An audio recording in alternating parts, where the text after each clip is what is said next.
Hello friend, स्वागत है आपका हमारे चैनल किड्स कार्टून आई के में।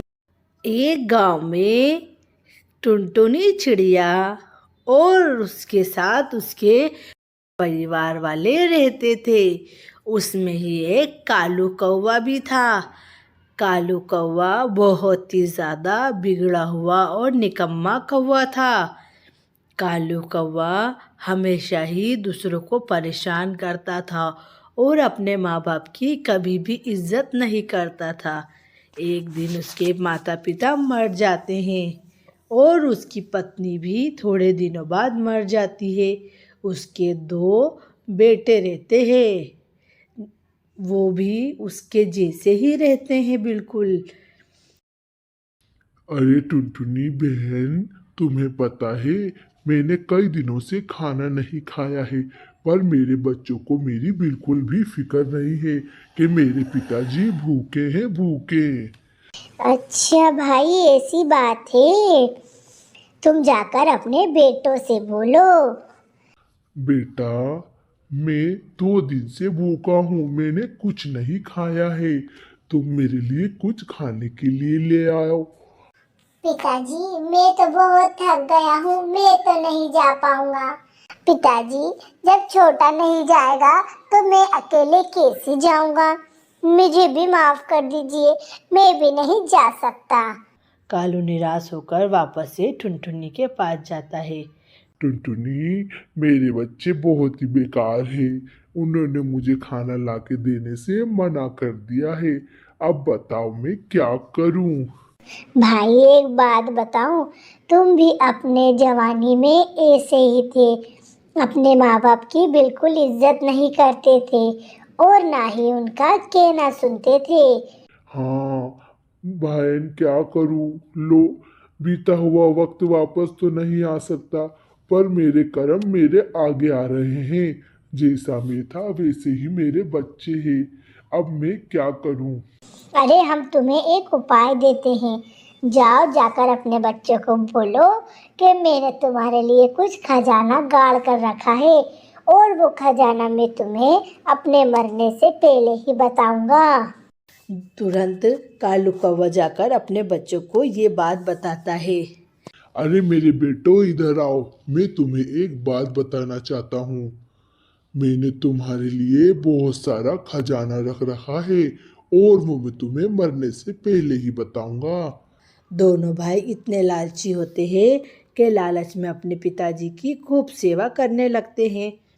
देखा भाई, हमने बोला था ना कि तुम्हारे बच्चों को अगर तुम खजाने की लालच दोगे तो वो तुम्हारी सेवा करने लगेंगे और तुम्हारी बहुत ज़्यादा चिंता करेंगे। हाँ बहन, ये बात तो बिल्कुल सही है। मेरे बच्चे मेरी बहुत चिंता कर रहे हैं। कई दिन गुजर जाते हैं।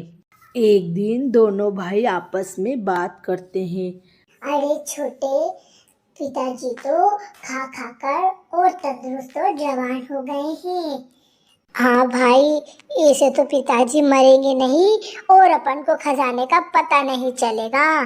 क्यों ना पिताजी को मार दिया जाए। जब वो मरने की हालत में रहेंगे तो अपनों को खजाने के बारे में बता देंगे। ये दोनों की भाइयों की बातें पीछे खड़ा कबूतर सब सुन रहा था। तुरंत जाकर कौवे को बता देता है कि तुम्हारे बच्चे भाई तुमको मारने का इंतजाम कर रहे हैं। हाँ भाई, मुझे पता है मेरे बच्चे बहुत बेकार हैं और वो मुझे मारना चाहते हैं क्योंकि वो बहुत लालची हैं, लालची। अरे जरा मौसी, चूहे मारने की दवा तो देना, हमारे घर में बहुत चूहे हो गए हैं। दोनों भाई चूहे मारने की दवा लेकर अपने एक अनार में मिलाकर अपने पिताजी को दे देते हैं और उसके पिताजी समझ जाते हैं कि ये दोनों इसमें जहर मिलाकर लाए हैं।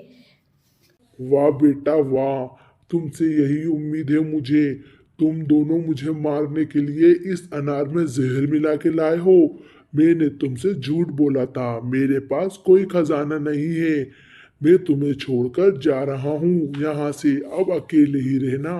तुम्हारी जैसी औलाद होने से तो नहीं होना अच्छा। पिताजी, हमें माफ कर दीजिए, माफ कर दीजिए। नहीं, मैं तुम्हें माफ नहीं करूंगा और मैं यहाँ से जा रहा हूँ। कालू कौवा क्रोध में आकर घर छोड़कर चला जाता है और जाकर अपने दोस्तों के पास वो फुट फुट कर रोने लगता है। अरे बहन टुनटुनी, देखो मेरे बच्चों ने मेरे साथ क्या करा। मुझे मारने का इंतजाम कर रहे थे। कितने लालची हैं कि खजाने के चक्कर में अनार में मुझे चूहे मिलाने की दवा दे रहे थे। वो तो भला करे कबूतर भाई का, जिसने मुझे आकर सारी बात बता दी, वरना आज तो मैं भगवान को प्यारा हो जाता। हाँ भाई, इसीलिए कहते हैं हमेशा सबके साथ अच्छा करना चाहिए। जैसा करोगे वैसा ही भरोगे। हमेशा ईमानदारी के रास्ते पर अगर आप चलते तो आज आपके बच्चे भी आपका साथ देते। हाँ बहन, मुझे माफ कर दो। फिर टुनटुनी और सब दोस्त उसको माफ कर देते हैं और वो फिर से खुशी खुशी रहने लगते हैं। एक गांव में टुनटुनी नाम की चिड़िया अपने बेटे और अपने बहू के साथ रहती थी। टुनटुनी की बहू बहुत ही ज़्यादा बुरी चिड़िया थी। अरे मेरी बहू टुनटुनी, सुबह से शाम हो गई, कुछ खाने को तो दे दे। अरे माँ जी, तुम तो दिन भर खाने को ही मांगती रहती हो। ये दे दे, वो दे दे, ये कर ले, वो कर ले। मैं तो घर से परेशान ही हो गई हूँ। दोनों आपसी में बात ही कर रही थी कि उसका बेटा कालू कौवा वहाँ आ जाता है। क्या हो गया, क्या हो गया? क्यों इतना तुम लोग शोर मचा रहे हो? शोर में नहीं, तुम्हारी माँ मचा रही है। तुम्हारी माँ तो दिन भर मुझे नौकरों की तरह नचाती ही रहती है, इधर से उधर, उधर से इधर। अरे तो क्या हुआ? मेरी माँ बूढ़ी है, तू बहू है, तू काम कर सकती है घर में। हाँ हाँ, मैं तो तुम्हारे घर की नौकरानी हूँ ना। काम करने वाली बाई रख लीजिए एक। मेरे से घर का काम नहीं होता है। मैं बहुत अमीर घर की हूँ। अरे तो हम भी कोई गरीब नहीं है, पर घर में अपन 3 ही लोग हैं, तो तू काम कर ही सकती है। थोड़ी हेल्प तेरी मैं और माँ जी भी करा दिया करेंगे। नहीं नहीं, मुझे नहीं पता। मैं नहीं करूँगी घर में कुछ भी काम। ऐसे ही लड़ झपड़ के वो लोग सो जाते हैं।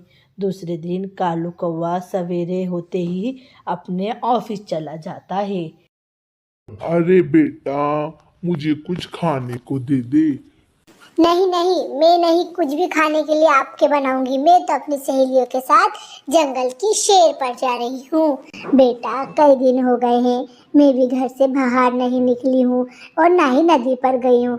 थोड़ी देर मैं भी नदी पर हो आती हूँ। वो आपकी मर्जी, पर मैं कुछ भी नहीं बनाऊंगी। मैं तो जा रही हूँ सैर पर। ऐसा सुनकर टुनटुनी भूखी प्यासी दिन भर बैठी रहती है। शाम होती है तो उससे भूखा रहा नहीं जाता। वो तुरंत जाकर कुछ ना कुछ किचन में खाना बनाने लगती है। टुनटुनी के खाना बनाते हुए दोनों हाथ जल जाते हैं। तब तक उसका बेटा वहाँ आ जाता है। अरे अरे, ये क्या हुआ माँ जी? आपके तो दोनों हाथ जल चुके हैं। अरे आप किचन में क्या कर रही थी? बेटा, दिन भर से मैं भूखी प्यासी बैठी हूँ। बहू घूमने गई है अपनी सहेलियों के साथ। मैंने बोला कुछ बना कर दे दो तो साफ मना कर दिया। अरे माँ जी, उसको आने दो, मैं बताता हूँ। ये क्या, तुम तो मेरी माँ से काम करा रही हो। देखा, मेरी माँ के दोनों हाथ जल गए हैं। हाथ। हाँ हाँ, मुझे नहीं पता। मैं तो कुछ भी काम नहीं करूँगी। और मेरी माँ का फोन आया था। मेरी माँ ने बोल दिया है कि मैं अपने घर चली जाऊँ। ऐसे ही कालू और उसकी पत्नी आपसी में बात करते हैं और उसकी पत्नी कह देती है उसको चुपके से जाकर, तुम एक बात का फैसला ले लो, या तो मैं या तो तुम्हारी माँ। मैं अगर तुमको छोड़ के चली गई ना तो तुम्हारी अकल ठिकाने आ जाएगी। तुम अपनी माँ को यहाँ से कहीं छोड़ कर आओ। टुनटुनी जाकर सो जाती है। तभी कालू कौवा रस्सी से बांधकर टुनटुनी की आँख पर पट्टी बांधकर उसको नदी किनारे दूसरे जंगल में छोड़ आता है। जब सवेरा होता है तो उसकी सारी सहेलियाँ आती है और पूछती हैं कालू कौवे, ये बताओ, तुम इतने दिन हो गए, तुम्हारी माँ नहीं दिख रही। है। अरे माँ जी तो कहीं घूमने गई है घूमने। तुरंत टुनटुनी के दोस्तों को शक हो जाता है और वो बहुत सारे पेपर लाकर कालू के पास आते हैं। कालू, जरा इस पेपर पर साइन करना बेटा। ये काय के हैं? अरे ये तुम्हारी माँ ने हमको देकर गई थी कि जब भी मैं नहीं आऊँ ये पेपर मेरे बच्चों को दे देना, ये मेरी प्रॉपर्टी के पेपर है, पर इसमें तो तुम्हारी माँ की भी साइन लगेगी। इतने लालची होते हैं कौवा और उसकी पत्नी कि तुरंत अपनी माँ को उठा ले आते हैं नदी के पास से। बेटा, तुमको पाल पोस कर मैंने इतना बड़ा करा और तुम मुझे नदी किनारे छोड़ा है। मैं तो तुमको तुम्हारा मुंह भी नहीं देखना चाहती हूँ बेटा। देखो, पाल पाल और जी का काल, बच्चे तो बहुत ही बुरे हैं मेरे। मैंने तुमसे अपनी माँ का पता पूछने के लिए तुमसे झूठ बोला था बेटा। निकल जाओ तुम इस घर से, अब यहाँ केवल मेरी सहेली टुनटुनी ही रहेगी। वो दोनों बहुत पछताते हैं और घर से बाहर निकल जाते हैं। टुनटुनी अपने दोस्तों के साथ खुशी खुशी रहने लगती है। एक गांव में टुनटुनी नाम की चिड़िया अपने पति कालू कौवे के साथ रहती थी। टुनटुनी की शादी को 5 साल हो गए थे, पर उसके वहाँ कोई भी औलाद नहीं थी। एक दिन टुनटुनी का पति टुनटुनी से कहता है, अरे टुनटुनी, अपनी शादी को 5 साल हो गए पर मैंने तो कोई संतान का मुंह ही नहीं देखा टुनटुनी। हाँ कालू जी, मैं भी तो चाहती हूँ कि अपने यहाँ बच्चे हो जाए, पर ये मेरे हाथ में तो नहीं है। भगवान की बात भगवान ही जानता है कालू जी। वो दोनों आपसी में बात ही कर रहे थे कि उसके पीछे से कालू कौवे की मौसी आती है। अरे टुनटुनी, क्या हुआ? तुझे अभी भी बच्चे नहीं हुए क्या? आज से 2 साल पहले मैं आई थी, जब भी तू अकेली थी, आज भी तू अकेली है। कोई बच्चे तेरे वहाँ होंगे या नहीं? बेटा कालू कौवे, तू तो एक काम कर, दूसरी शादी कर ले, जिससे तेरे यहाँ बच्चे तो हो जाएंगे। हाँ टुनटुनी, मौसी जी सही कह रही है। कितने दिन हो गए तुमने एक भी अंडा नहीं दिया। अरे मौसी, आप हमारे घर आई हो कि हमारा घर तुड़वाने आई हो? तुम तो कालू जी को बहुत गलत शिक्षा दे रही हो मौसी जी। अरे मेरी मौसी से तुम जबान लड़ा रही हो। चलो जल्दी अंदर जाओ, वरना देखना मैं तुम्हारा क्या हाल करता हूँ। मासी जी, आप जाइए और मेरे लिए एक अच्छी सी चिड़िया ढूंढिए जिससे मैं शादी कर लूँगा। टुनटुनी, ये बताओ, मेरे शादी के कपड़े, सब चीज़ें मेरे शादी की कहाँ रखी है? कालू जी, आप मेरे साथ ऐसा क्यों कर रहे हैं? मैं आपके बिना नहीं रह सकती हूँ। अरे टुनटुनी, तुम चिंता क्यों कर रही हो? मैं तुमको कौन सा छोड़कर जा रहा हूँ? मैं भी तो यहीं तुम्हारे पास ही हूँ टुनटुनी। मैं तुम्हें छोड़कर कहीं नहीं जाऊँगा, तुम भी उसके साथ ही रहना। कालू जी, मुझे यकीन नहीं हो रहा है कि आप ये आप ही बोल रहे हो कालू जी। कालू जी दूसरे दिन ही अपनी शादी के लिए चला जाता है और एक चिड़िया को टुनटुनी के घर पर ले आता है। टुनटुनी उसको देखकर बहुत रोती है और अपनी सहेलियों के पास जाती है। क्या हो गया टुनटुनी? क्या हो गया? तुम क्यों इतना रो रही हो? अरे क्या बताऊं बहन, कालू जी ने दूसरी शादी कर ली है। मेरे यहाँ 5 साल से बच्चे नहीं हुए, तो कालू जी दूसरी चिड़िया से शादी कर कर घर ले आए हैं। अरे टुनटुनी, ये तो बहुत गलत हुआ। ये आखिर करा किसने है? अरे वो मेरी बूढ़ी मौसी है ना, उसने करा है। वो तो हमारी जिंदगी में काल बनकर आई है, काल। हाँ टुनटुनी, ये बात तो तुम बिल्कुल सही कह रही हो। वो मौसी बहुत खराब है। थोड़े दिन गुजरते हैं। कालू के यहाँ एक अंडा हो जाता है और एक प्यारा सा बच्चा होता है जिसकी टुनटुनी बहुत अच्छे से देखभाल करती है और उसको बहुत प्यार करती है और कालू का भी बहुत अच्छे से ध्यान रखती है। और जिस चिड़िया से कालू ने शादी करी थी वो एक नंबर की निकम्मी होती है। दिन भर आराम करती है, ना ही खाना बनाती, ना ही झाड़ू पोछा करती और ना ही अपने बच्चे का बिल्कुल ख्याल रखती। सारा ख्याल टुनटुनी ही रखती है। एक दिन कालू कौवा उस चिड़िया से बोलता है, ये क्या तुम दिन भर आराम करती हो और ना ही घर में कुछ काम करती हो? दिन भर टुनटुनी ही अपने बच्चे को संभालती है और सारा घर का काम करती है। तुम तो लगता है कहीं की महारानी हो, महारानी। हाँ हाँ, मैं महारानी हूँ और तुम्हारे घर का काम भी नहीं करूँगी और मैं इस बच्चे को भी अपने साथ नहीं रखूँगी। मेरे को बच्चों से बिल्कुल भी प्रेम नहीं है। अरे तुम कैसे बोल रही हो? ये अपना बच्चा है। अरे अरे, मेरा बच्चा नहीं है, ये तुम्हारा बच्चा है, तुम्हारा, इसे तुम ही रखो। टुनटुनी ये बात सुनकर फूट फूट कर रोने लगती है और कहती है, तुम कितनी क्रोधित माँ हो, अपने बच्चे को ही ऐसा बोल रही हो। हाँ हाँ टुनटुनी, ये बच्चा तुम ही रख लो। मैं तो अब अपने घर जा रही हूँ। मैं तो किसी अमीर कौवे से शादी करूंगी।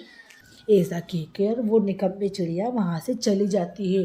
टुनटुनी उस बच्चे को भी अपने पास रखती है और कालू के साथ फिर से खुशी खुशी रहने लगती है और वो बच्चा भी टुनटुनी के साथ बहुत खुश रहता है। तभी कालू कौवा टुनटुनी से माफ़ी मांगता है। टुनटुनी, मुझे माफ कर दो। मेरे से बहुत बड़ा गुनाह हुआ है। मैंने तुम्हें गलत समझा था। हाँ कालू जी, और मुझे तुम्हें एक खुशखबरी भी देना है। अब तो मैं भी माँ बनने वाली हूँ। अरे टुनटुनी, ये तो बहुत अच्छी खुशखबरी सुनाई है तुमने मुझे। पर टुनटुनी, तुम इस बच्चे को अपने से दूर तो नहीं कर दोगी? नहीं नहीं, ये आप कैसे कह रहे हो? मेरे एक नहीं 2 बच्चे हैं, 2। ऐसा सुनकर कालू कौवा टुनटुनी को और उस बच्चे को अपने गले लगा लेता है और वो सब फिर से खुशी खुशी रहने लगते हैं। तो फ्रेंड्स, कैसी लगी आपको हमारी कहानी? अगर आपको हमारी कहानी पसंद आए तो हमारी कहानी को लाइक करें, शेयर करें और हमारे चैनल को सब्सक्राइब करें।